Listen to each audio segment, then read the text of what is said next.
Happy Valentine's Day, beautiful people, and welcome to another day of Consider Your Soul. So today I was gonna pull, but I'm not. I did, and something didn't feel right about it, and so I am just gonna talk. And for the last few days, I have felt a heaviness, just in the energy, and it felt like I knew it would pass. Typically, I would go into this automatic um, man, something is wrong. This is how I feel. I need to change it.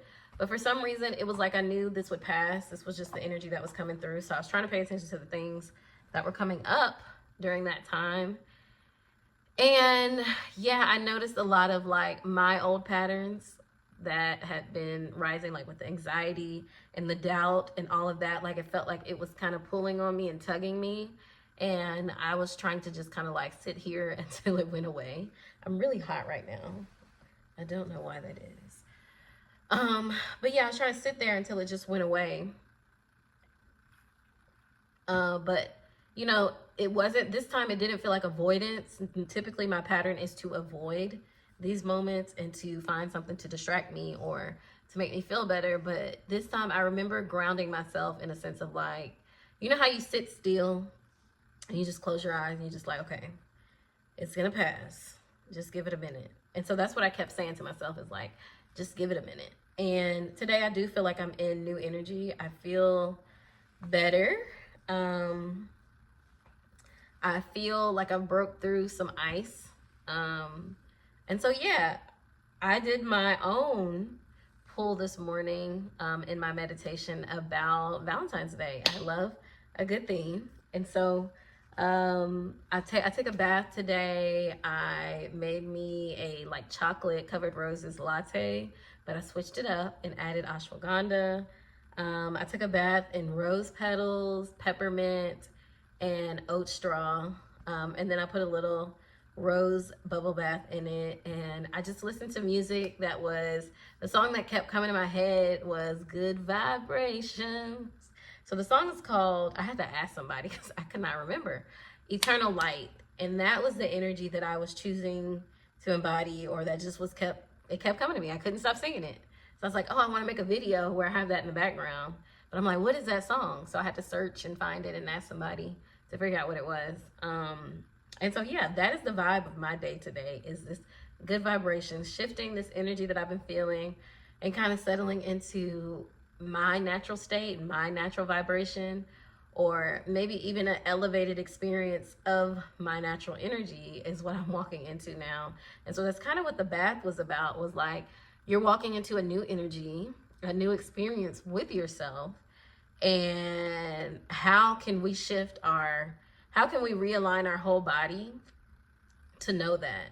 Because I think the thing I realized was that trigger, that repeated pattern was letting me know that there was a change right around the corner. And so that's kind of my go-to now, is when I start to feel those feelings, I'm like, oh, okay, something's coming up. Something big is about to happen. Something is about to shift. And that's honestly what I feel today, is that there's an energy that's been shifted, and I'm excited about the day. I'm not feeling this kind of lingering doubt following me. And so I think that is what I definitely needed to talk about today, was like understanding what your feelings or your patterns are trying to tell you. And so I think we're just always taught to run away from them, to stop doing that, don't do that anymore.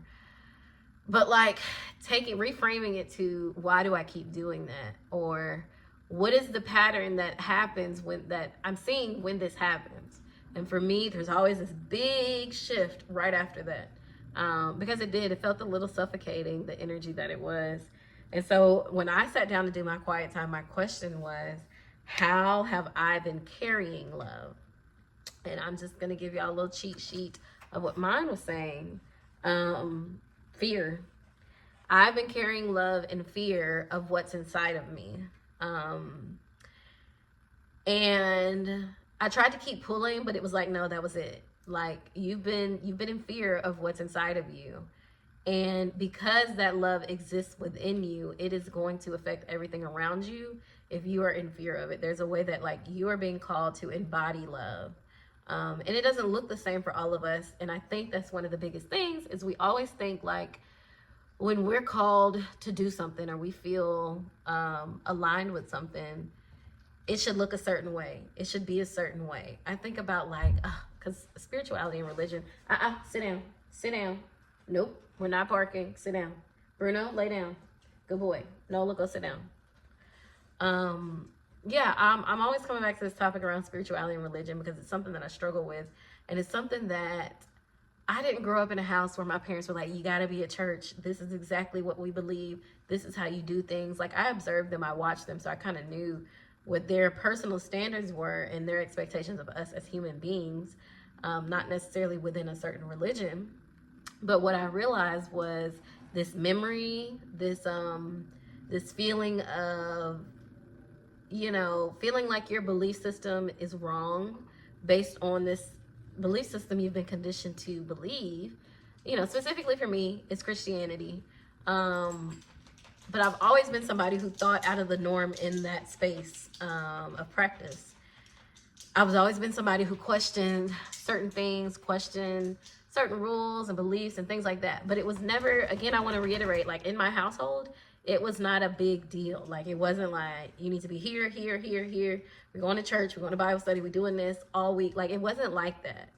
But it was something that was so ingrained within me that I didn't know where it came from.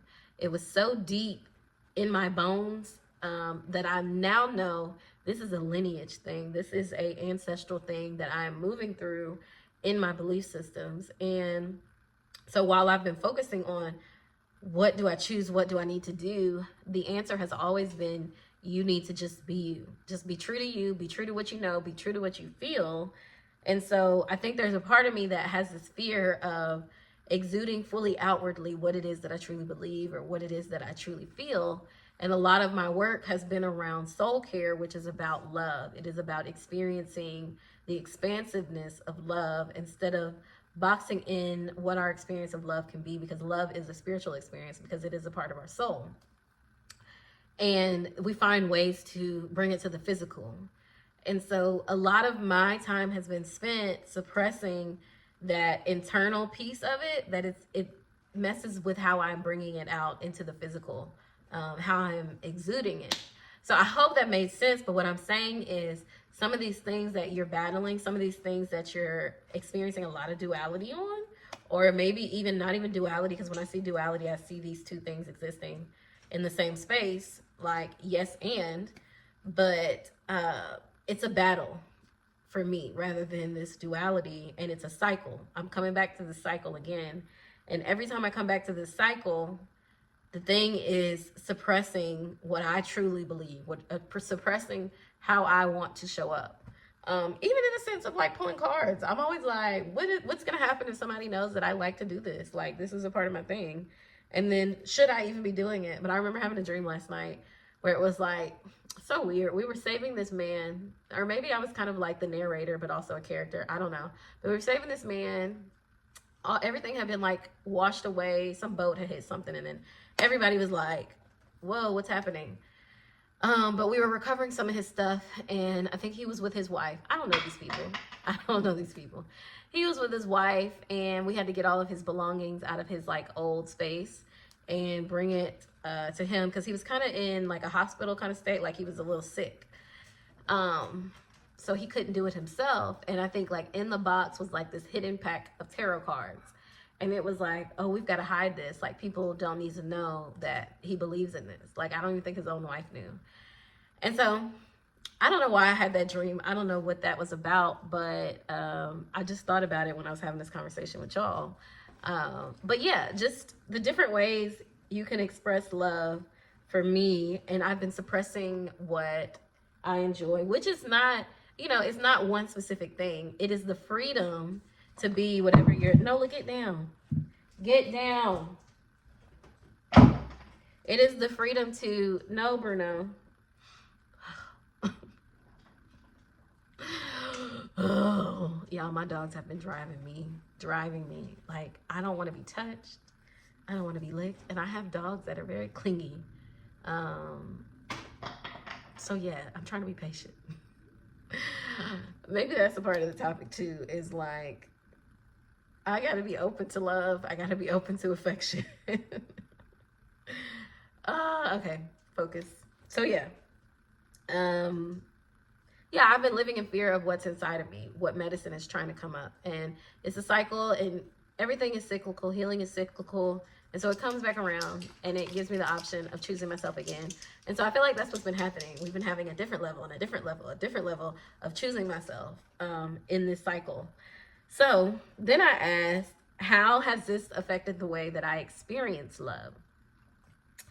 And the first thing I remember, I got the boundaries card. But I'm closed off. Having to focus on my healing to begin a new cycle. And that is what my next move is. It's like, and it was different because it didn't say, yeah, it was, no, that's the next part. So let me keep going. But yeah, having to focus on my healing to begin a new cycle, to begin a new experience of love, how I experience. And I think that was all about the rose walk. Y'all know I like to talk about the rose journey, the plant walk that I did in my spiritual herbalism class, because it really shifted the way that I view love, that I experience love. You know, I think we romanticize love a lot. And yes, love can be romanticized, but I was not living this thing that I believed in my heart that I needed. And so like having to choose, everybody's always talking about like choosing yourself, but literally having to choose myself and not leave this aspect of myself behind. And I was wanting to leave it behind, not because I wanted to, but because I felt like other people wouldn't accept it. You know, they wouldn't accept this way of being, this way of believing, to where I'm here and then I'm there and then I'm here and then I'm there. And I'm open, you know, I'm just open to experiencing God's presence in a different way, because I think I always have. And that's the other thing. When I say that it lived inside of me, this fear is just the fear of what's inside of me. It is this knowingness of how I've always experienced God in ways that were not the societal standards. Because I was about to say traditional, but that's not true, because a lot of the ways we experience God are deeply traditional, deeply ancestral, and we've just been disconnected from that. So yes, that was the next part that came up for me. And so that's when I asked the question, am I operating in my new cycle yet? Because the last one was like, you know, doing your healing to embrace a new cycle. And so then I got a card that was kind of sideways, which for me really meant like you're trying to, like you're doing the work to, you're learning how to, but it was confirmation that it was happening. And so I think that was a big deal for me. Bruno, sit down. No, let's sit down. Okay, so I think that was a big deal for me, is realizing that yes, you've made it. You also need to see, I hear the questions you're asking, but you need to see how you've been exuding this change, how you've been walking in this life that you desire. And so I think a lot of times it's like, well, what am I doing wrong? Why haven't I experienced this? What's keeping me from this? And it's like, you're actually doing pretty good. Like you're making the changes, you're doing the work. And maybe that's the message that needed to be conveyed, because I did do a poll before this for everybody, but it wasn't giving. And so I think part of it was sharing my personal story for today was what I needed to do, because even the cards that I pulled are bringing me back to my personal story. And yeah, I think that instead of asking why not me, or why hasn't this happened, and not just in romantic love, but just in the things you want to experience in your life, like finding your community, or finding work that you love, or experiencing healing with something emotional that you've been dealing with deeply, the question isn't why not me. It's like, I need you to see what you have been doing. I need you to see the changes that you have made. And instead of focusing on what else could I be doing, looking into what you are doing and then continuing it. So it's not always about doing something different. Sometimes it's about keep going. And that is the message. You just keep going. So I will pull a couple of cards, see if I'm missing something in the message. All right, we got one, the moon card, which is about your dreams. It is about the ancestral dream. And we, you know, I remember it talks about we are not fully living in the ancestral dream where families would be reunited, and, you know, new ways established, but basically that we would be taken care of. that we would have wholeness and happiness, and we would be able to experience joy freely. That is the ancestral dream. And so when people talk about their ancestors' wildest dreams, I think that is something that's important to talk about, especially when you're thinking about the legacy of love. I know I'm talking fast, but I'm trying to get it out before I lose it.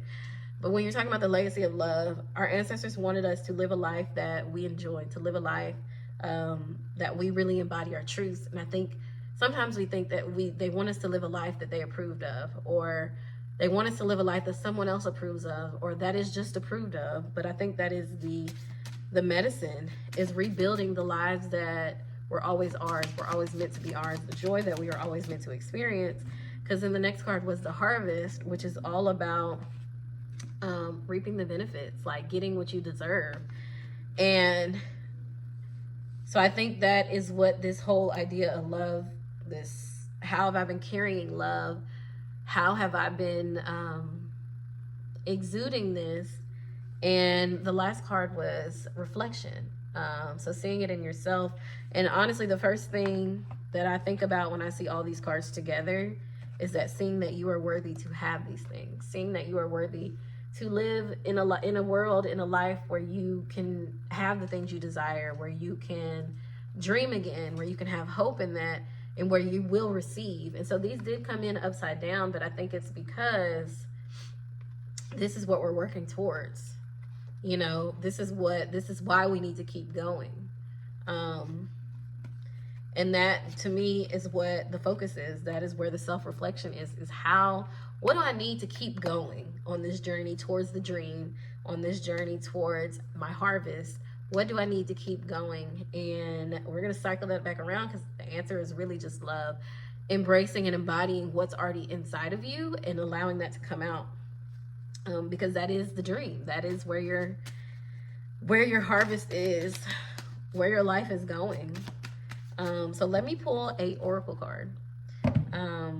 I love when I'm all over the place, because I'm like, where are you going with this? And when I'm like that, that's how I know, like, there's a presence with me, because I don't have a write-up on this. I don't know where we're going with this. I'm just rolling with the flow. And when I pull a card, I be like, I don't know what we were trying to do here. And then once we get to the end of our conversation, I'm like, oh, I see the message.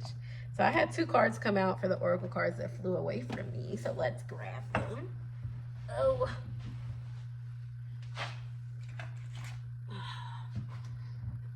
Okay. No, look, go sit down. So I had truth. Let me see if you can see that. Truth. And then I had etheric chords. All right. And so the truth card has a reflection on it. And to me, that almost says, like, are you living in your truth? Are you living in what you truly believe?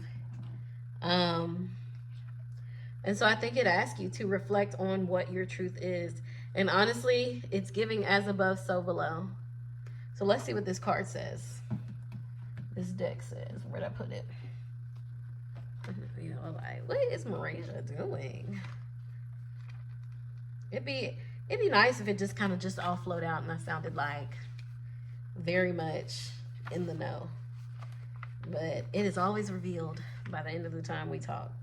So this one is Noonday, the bold, outspoken wife of Benin Iwa, a deity Legba, was feeling neglected by her husband.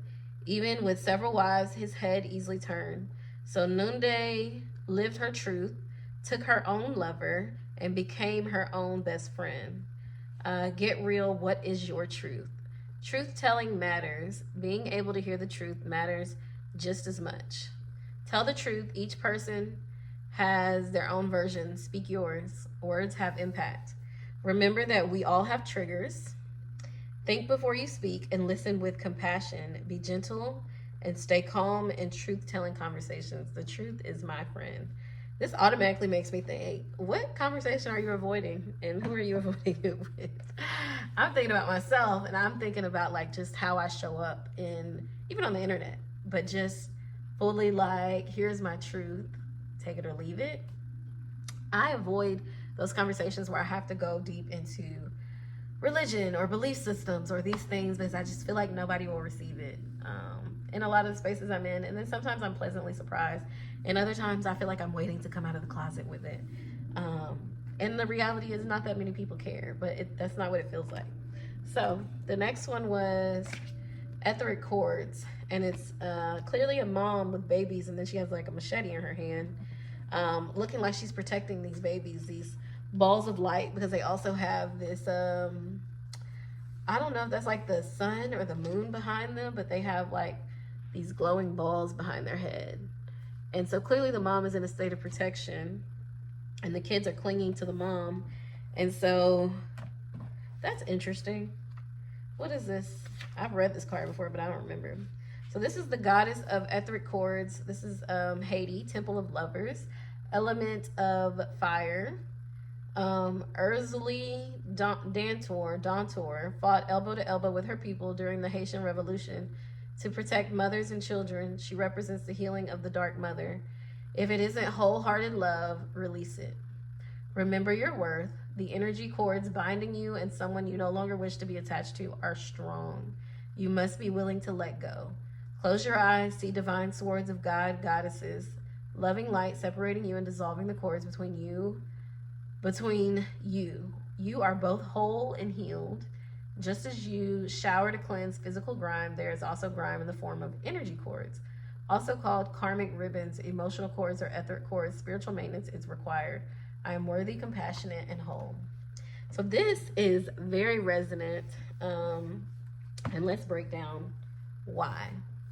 So as we were talking about me and my religious and spiritual journey, and the struggle that I was having with standing in my truth, and feeling like, what did I say? In fear of what's inside of me, in fear of who I am outside of these standards of being.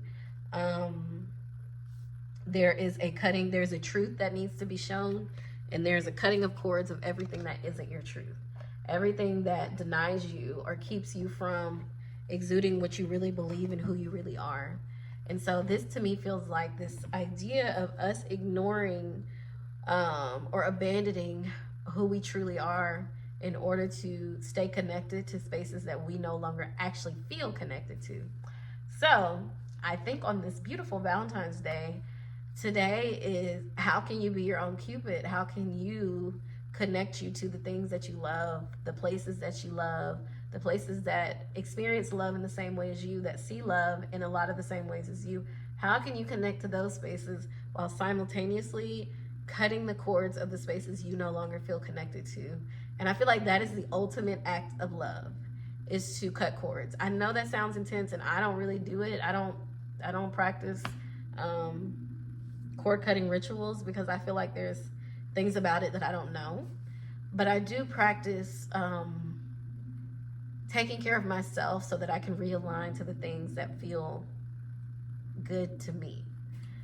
And so I love taking baths to do that. Like, I want to be in when I want to feel embodied in something, I take a bath in it. And I say prayers while I'm in the tub of like, God, help me to be in alignment with things and people that can love me in the way that I need it. Help me to show up for myself in the way that I need it. And for me, those are how I do any cord cutting things. That's just me, because I'm always skeptical. I'm like, do I know what I'm doing? Because if I don't know what I'm doing, this may not turn out the way that I need it to. But for me, it's more about getting clear with myself. And so I pray for that clarity, that I can take the actions to be in this abundance of love, this abundant experience of love, and that I can carry love truthfully. And to me, love is really about how we exist, how we care for ourselves, how we care for others, how we see the world, how we connect with nature, and how we care about our community, how we show up in community. And I think one of the hardest things for most of us is that we don't have the capacity to experience love or to give it. And so that is the soul care. That is the work, is how can I shift the things that I'm doing in order to expand my capacity. And that's what healing work to me is about expanding your capacity to experience love, to experience joy, to feel at home in your body. I had like a weird thing, like a burp that felt like it was trying to come up, but it didn't. And so, yeah, this to me today was not about what you aren't doing. It is about how can I do more of the things that I know I need to be doing. You know what I mean? It's how can I keep going? How can I trust the things that I'm already working on? How can I not let that doubt enter my life and enter my heart? Even if it comes into my space, it knows the exit door. And so that's what it feels like right now. She gonna make me, y'all. She gonna make me pet her. She gonna make me pet her. Look at her. Just look at her. That's crazy. But how can I feels like the general theme. There was something I wrote down that I wanted to share that just made me think of. Excuse me, Nola. You kind of in the way, girl. Let me finish. Don't be rude. Stop, Nola. Something I wrote. Act as if you are. Because I remember there was a card I had that act as if you are regal. And for me, it was really, I just wanted to say act as if you are. Look, this is Bruno. He's jumping in now because Nola was getting all the love. But act as if you are. Like if you, not in a sense of faking it, but act as if you are who you say you are, who you believe you are. Or just act as if you are. Like the truth of who you are. Act as you, I'm trying to say it in a way that it makes sense to what I'm trying to say. But act as you are. Act as you are. And to me, that really just means not suppressing who you are, what you are. Because you need to just act as you are. It's really simple. It's not always easy to do, but that is the message, to act as you are. Act as who you are. I think that makes it make sense, does it? You guys let me know. Leave a comment. What you're doing for Valentine's Day, how you intend to experience love today with yourself or with people around you or with your life. Like, I want to walk a life in love. I want to walk a life centered on love, moving from the heart. To me, that's what I want. I want my life to exude love in all ways, and that I am loved. Which reminds me, one of the other things I wrote, I guess it's gonna be a long one.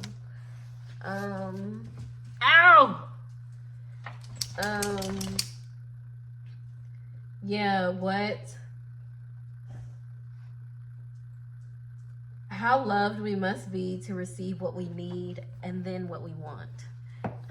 And so I was thinking about like ancestrally and how my whole life has shifted, especially as I continue to align with my ancestors, my ancestral knowledge.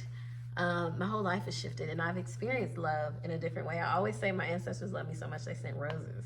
But like really looking at how loved you are to be able to ask for something and it be provided, you know, to ask for something and truth be revealed to you. So maybe you can ask for something else. But to have a need and it be met, like, I don't know that we ever think about it like that, even with the people in our lives. You need something and they're like, yeah, I got you. What do you need? And I think that's something to reflect on, is how loved we must already be to be here now, to be living, to be breathing, to be able to pursue our dreams and our ideas and to pursue community and to be in community. Like how loved we must be to have something. And that's where I want to leave it at, is reflecting on that, because I think that's what truly helps us to embody, to shift into who we already are, so that we can act as if we are. Act as if you know. You already know. So that was all today. That was really long, but I hope you'll have a beautiful Valentine's Day and that love finds you wherever you are in whatever way you need it. And I'll see y'all next time.